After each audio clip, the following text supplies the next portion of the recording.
स्वागत है एक बार फिर से आपका। और आज बातचीत हो रही है मुंबई रियल एस्टेट के बारे में, जो काफ़ी इस वक्त गर्म दिख रहा है। और हमको ये समझना है तो गुलाम सर से बेटर कौन हो सकता है, जो बड़ी पैनी नज़र रखे हुए हैं और लंबे समय से तमाम बैक्ड बाई डेटा। गुलाम जी से एक बड़ा सवाल ये है कि मुंबई में जिस तरह से अब इंफ्रास्ट्रक्चर डेवलपमेंट हो रहा है, जैसे ट्रांस हार्बर लिंक बन रहा है, कोस्टल रोड बन रही है, बहुत सारी मेट्रोज़ हैं जो अगले 2-3 सालों में बहुत सारी चीज़ें ऑन ग्राउंड होंगी और ऑनलाइन यूज़र के लिए अवेलेबल होंगी। क्या ऐसे में आपको लगता है कि प्राइस में थोड़ा सा प्रेशर आएगा जो अभी बहुत ज़्यादा है, और इक्वलाइज होगा? अदर आप ये कहिए कि अलग अलग इलाकों के जो बहुत अप्स एंड डाउन्स प्राइसेस हैं वो थोड़ा इक्वलाइज होते हुए दिखेंगे, और इस वजह से भी बिल्डर जल्दी जल्दी बेचे ले रहे हैं कि अभी बेच लो, बाद में तो शायद प्राइस प्रेशर है। ऐसा लगता है आपको? ये जो दूसरा पहलू आपने कहा उसके मैं बाद में नजर डालूंगा, लेकिन पहली चीज इंफ्रास्ट्रक्चर और रियल एस्टेट का जो संबंध है वो बहुत गहरा है। अगर हम इसको थोड़ा सा विस्तार में अगर इस पर डिस्कशन आप मुझे अगर इजाजत दें तो मैं आपके सामने कुछ दो एक केसेस रखना चाहूंगा। एक एक एक अहमदाबाद है, दूसरा हैदराबाद है। ये दो शहर ऐसे हैं जहां पर इंफ्रास्ट्रक्चर इतना फ्यूचर के लिए तैयार हुआ कि वहां पर प्रॉपर्टी प्राइसेस कभी बढ़ ही नहीं पाए। और दूसरी तरफ अगर आप मुंबई और दिल्ली की भी तुलना कर लें, दिल्ली में पिछले तकरीबन 8-10 सालों में इतने सारे मेट्रो तैयार हुए हैं, सुपर एक्सप्रेसवेज बन रहे हैं, एक्सप्रेस हाई स्पीड रेल तैयार है मीरठ दिल्ली के दरमियान। तो ये सारी ऐसी चीजें हैं जिन्होंने दिल्ली जैसे शहर को भी एक तरह से रियल एस्टेट के प्राइसेस को उभरने से बांध रखा है। मुंबई एक वाहिद शहर है। सबसे पहले तो ज्योग्राफिकली इसके साथ मसला है कि ये एक आइलैंड सिटी है, मतलब पानी से घिरा हुआ है। तो यहाँ पर इंफ्रास्ट्रक्चर बहुत फ्रीली बनना थोड़ा कठिन है। लेकिन इसके बावजूद जो हमने पिछले कई दहाइयों से, पिछले कई सालों से इंफ्रास्ट्रक्चर को इग्नोर कर रखा है, मेरे विचार में यही एक अकेला कारण है जिसकी वजह से ये जो रियल एस्टेट प्राइसेस आज यहाँ खड़े हैं। अगर आप इसी चीज को यूं देख लें कि मुंबई में हम 1 लाख रुपए स्क्वायर फीट की प्रॉपर्टी को हाई एंड मानते हैं, वही दिल्ली चले जाइए आपको 35,000 ऊपर के ऊपर कोई रेट नहीं दिखाई देगा। बेंगलोर चले जाइए 25,000 रुपए स्क्वायर फीट के ऊपर रेट नहीं दिखाई देगा। और ऐसा नहीं है कि उन शहरों में लोग कम वेल्थ बना रहे हैं या उतनी वेल्थ नहीं बना रहे जितनी मुंबई में है। वेल्थ क्रिएशन मुंबई में भी उतनी है जितनी दिल्ली में शायद उससे ज्यादा हो, लेकिन उसके बावजूद रियल एस्टेट के दाम एक एक लेवल तक बंधे हुए हैं। मुंबई में दामों के बढ़ने का वाहिद कारण यही था कि रियल इंफ्रास्ट्रक्चर तैयार नहीं था। अब चूंकि इंफ्रास्ट्रक्चर बन रहा है और इस इंफ्रास्ट्रक्चर के बनने के कारण जो दूर दराज के इलाके हैं उसको शहर से मुकम्मल तौर पे कनेक्ट करने में जो सुविधा होगी, इसकी वजह से रियल एस्टेट के प्राइस पर असर तो बिल्कुल पड़ना है। इक्वलाइजेशन तो डेफिनेटली होना है।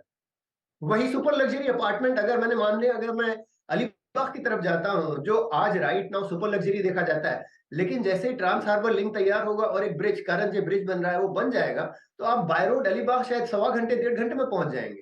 तो क्या वजह है कि आप अलीबाग में जाकर एक बेहतरीन बंगला लेके क्यों ना रहे? और वही एक चीज है जो फिर धीमे धीमे आगे चल के रियल एस्टेट के प्राइसेस पर असर जरूर डालेगी। और हमारा ये एनालिसिस कहता है कि जैसे ये सारा इंफ्रास्ट्रक्चर तैयार होगा है, इंफ्रास्ट्रक्चर के बनने के बाद रियल एस्टेट के प्राइसेस में प्रेशर तो बिल्कुल बनेगा। हो सकता है कि कई जगहों पर आप भाव भाव दाम गिरते हुए जरूर देखेंगे। गुलाम सर, ये मतलब ये बातें कोई बताता नहीं जनरली, ये तो हम लोगों को पूछनी पड़ती है कि ये जो तस्वीर बदल रही ना, आपने बहुत अच्छे से एक्सप्लेन किया कि दिल्ली और हैदराबाद या बेंगलुरु में भी उतनी वेल्थ लोग क्रिएट कर रहे हैं। अब टेक्नोलॉजी के ज़माने में कुछ बराबर हो गया है सब कुछ, तो लेकिन वहाँ पे चूंकि एक्सपैंड बहुत हुआ है और इंफ्रास्ट्रक्चर बहुत अच्छा है, तो उसकी वजह से दाम उतने बढ़े नहीं। अब मेरा एक आखिरी सवाल ये है कि क्या मुंबई के इलाके में अभी भी आपको लगता है कि कुछ जगहों पे अफोर्डेबल प्राइसेस हैं जहाँ पे एंड यूजर भी या समटाइम्स किसी इन्वेस्टर को भी मन करे तो वो देख सकता है? बिल्कुल है। और इस चीज का डायरेक्ट संबंध जो है वो फ्यूचर इंफ्रास्ट्रक्चर से है। जैसे अगर हम मान लें इलाके जैसे वसई विरार वाला इलाका हुआ, या डोंबिवली, थाने डोंबिवली के दरमियान का इलाका हुआ, या पनवेल, ये फिल वक्त आपको बहुत दूर दराज में दिखाई देते हैं क्योंकि इंफ्रास्ट्रक्चर तैयार नहीं है। पर जैसे जैसे इंफ्रास्ट्रक्चर बन रहा है, मेट्रो ऑलरेडी मीरा रोड है, एंटर करने वाली है वसई विरार में कुछ समय बाद। दूसरी तरफ डोंबिवली की तरफ भी भिवंडी मेट्रो ऑलमोस्ट रेडी होने के करीब आ रही है। तीसरी तरफ नवी मुंबई की मेट्रो भी ऑलमोस्ट रेडी है, लेकिन किसी कारणवश थोड़ा डिले हो रहा है।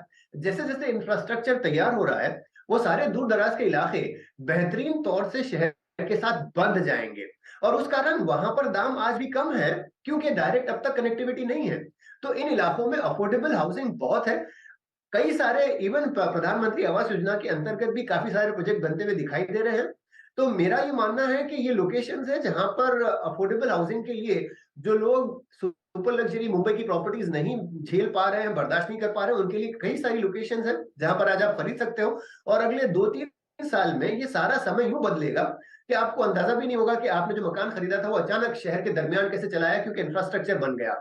और यही चीज जो हम पिछले 25 साल से रियल एस्टेट बेची जाती है, हर डेवलपर यही कहता है कि नया रोड बन रहा है तो भाव बढ़ेगा वगैरह, आज ये पहली बार हमारी नजरों के सामने मुकम्मल होता हुआ दिख रहा है। तो ये वो वक्त है कि जहां आज आपको डेवलपर से ज्यादा जो कुछ आसपास जो सारे इंफ्रास्ट्रक्चर की एक्टिविटीज हो रही हैं उनको देखते हुए आपको कन्विक्शन, आपको भरोसा, वो इत्मीनान होना चाहिए कि आप जो मकान खरीद रहे हो फिर वक्त अफोर्डेबल है और चंद वक्तों के बाद वो बिल्कुल शहर का एक हिस्सा बन जाएगा।